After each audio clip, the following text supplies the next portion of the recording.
Verano de 1996, Gran Bretaña. Un colegio donde todo está listo para el tan esperado viaje. Los profesores revisan las listas. Alguien olvida un cambio de zapatos. Alguien, el pijama. El caos habitual antes de la salida. En el grupo, Caroline Dixon. Tiene 14 años. Tenía muchas ganas de ir. Esperó durante meses. Es de esas personas a las que no les gustan las compañías ruidosas, pero que disfrutan de los detalles. Lleva una cámara, un cuaderno donde anota sus pensamientos. En su mochila hay cosas cuidadosamente dobladas y una postal de su hermana, recordándole que escriba desde Francia. Caroline era soñadora, tranquila. No era el centro de atención, sino aquella a la que la gente le pedía una palabra amable. Tenía la costumbre de observar todo a su alrededor un poco más de tiempo que los demás, como si quisiera recordar cada detalle. El grupo llegó a Plessis, un pequeño pueblo de Bretaña, Francia. Se alojaron en un albergue juvenil, habitaciones para 4 a 6 personas, un comedor luminoso, escaleras que crujen. Todo es extremadamente normal. Alguien se queja de que las camas son estrechas. Alguien se alegra de la máquina de Coca-Cola en la entrada. Los profesores están cerca. Todas las noches hay lista, reuniones matutinas, excursiones por las calles antiguas, paseos en grupo, fotos junto a la fuente. Parece que todo sucede según un guión, incluso demasiado perfecto. Pero aquí está lo aterrador. Es en esos momentos cuando menos está dispuesto a creer que el mal pueda estar cerca. Caroline compartía habitación con otras chicas. Por la noche reían, hablaban de chicos de una clase paralela, escribían postales a casa. Y luego, cerca de la medianoche, se apagaron las luces y reinó el silencio. A la mañana siguiente, Caroline no bajó a desayunar. Al principio nadie se alarmó. Sucede. Quizás se quedó dormida. Pero entonces la profesora llamó a la puerta y no hubo respuesta. Cuando se abrió la puerta, la habitación quedó en silencio. No como siempre. No el silencio de cuando todos dormían, pero extraño, denso, inquietante. Caroline yacía en su cama. Todo parecía tranquilo. Demasiado tranquilo. No había señales de lucha. No se oían gritos en la noche. La puerta estaba cerrada por dentro. El mundo pareció detenerse, y nadie sabía qué decir. ¿Cómo explicarles a sus padres que la niña había muerto en un lugar seguro, rodeada de amigos, donde todo parecía estar bajo control? La policía francesa llegó rápidamente, pero su experiencia en la investigación de este tipo de casos era limitada. La escena del crimen no estaba debidamente aislada. La gente entraba y salía. Las pruebas desaparecían ante nuestros ojos. Además, en 1996, Francia no contaba con una base de datos nacional de ADN. Incluso si tomaban muestras, no había nada con qué compararlas. Esto significaba que el criminal podría haberse marchado sin más, desaparecido, y nadie lo habría encontrado. Todos eran sospechosos. El personal, transeúntes al azar, adolescentes de la zona. Pero todo fue en vano. La investigación se estancó. Los padres de Caroline viajaban entre Francia y el Reino Unido, exigiendo resultados. Pero en lugar de respuestas, reinaba el silencio. Pasaron varias semanas, luego meses, y el caso empezó a caer en el olvido, como se olvida todo lo que no tiene un titular llamativo.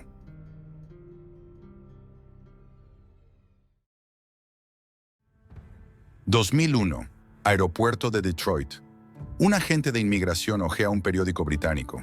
Su mirada se posa accidentalmente en un artículo. Un caso de hace 5 años. La historia de una niña de 14 años asesinada en Francia. Y una fotografía. Reconoce el rostro.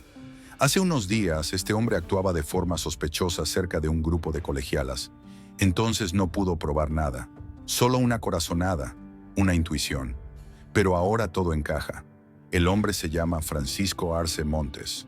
Es español, no trabaja en ningún sitio y vive como un nómada.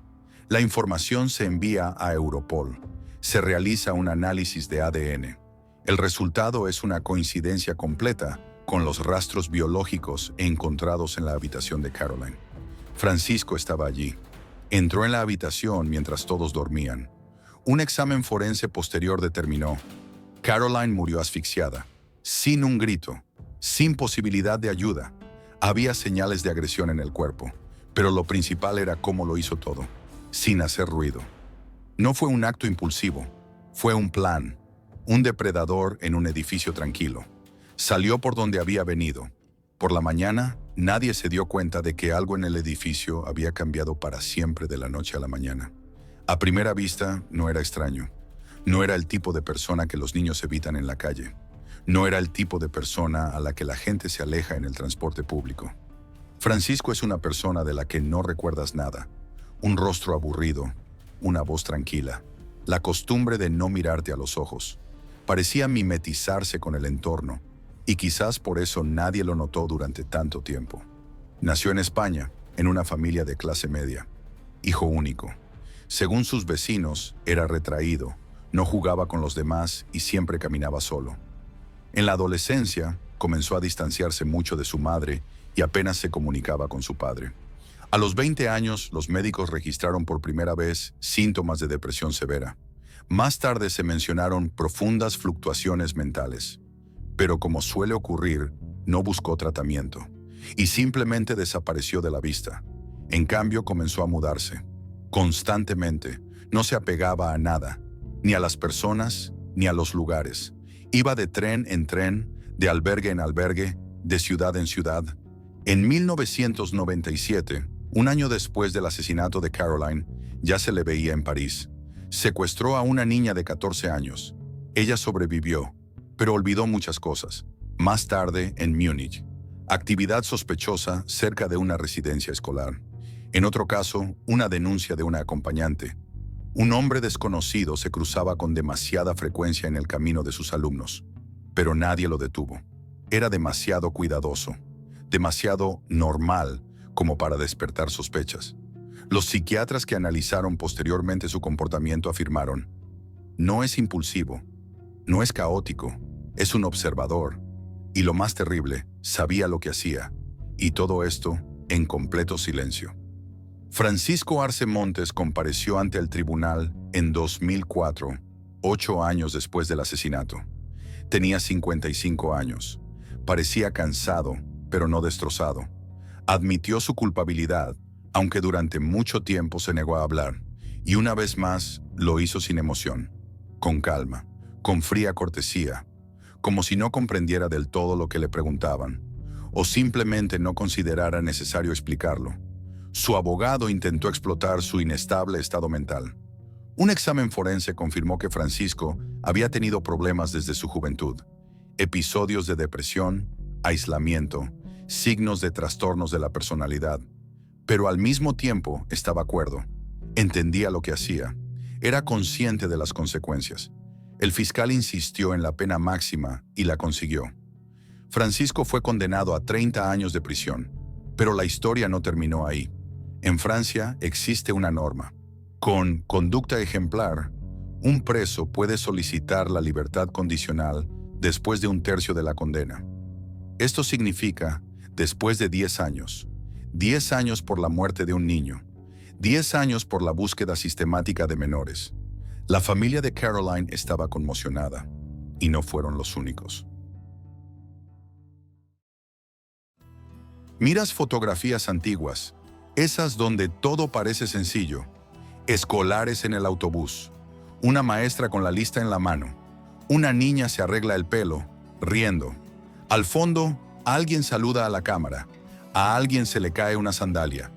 Todos están ocupados con la vida, reales, tontos, hermosos, y detrás del objetivo hay un padre, o simplemente una persona que quiso preservar este momento. Y nadie sabe que en estas fotos hay personas que luego serán recordadas en pasado. No porque haya llegado el momento, sino porque alguien entró de noche, cuando todos dormían. Y cuando entiendes esto, se hace un silencio sepulcral. Ya no oyes risas, ves detalles, una mochila mal cerrada, la sombra de un autobús al que nadie prestó atención.